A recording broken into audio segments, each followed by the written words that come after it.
গোলসির আশেপাশেই রয়েছে 170 বছরের মিষ্টির দোকান। আর এই দোকানের মন্ডা যদি না খেয়েছো তাহলে মন্ডা সম্পর্কে তুমি কিচ্ছু জানো না। তো ব্লগের শুরুতে প্রথমে একটা কথাই বলবো, যারা মন্ডা প্রেমিক তাদের জন্য ভিডিওটা একেবারেই পারফেক্ট। ফাইনালি আমিও চলে এসেছি 170 বছরের সেই বিখ্যাত মিষ্টির দোকান। আর এখানকার এই বিখ্যাত মন্ডা খাবো না সেটা তো হবে না। তো বেশি বকবক না করে ফুল ঠিকানাটা তোমাদের বলে দিই।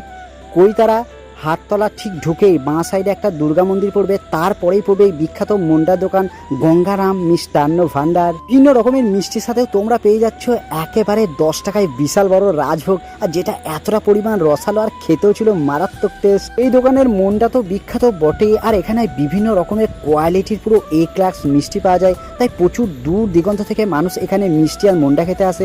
এখানকার মিষ্টি খেয়ে কেউ কোনো অভিযোগ করতে পারবে না, মানে এতটা সেরা খেতে।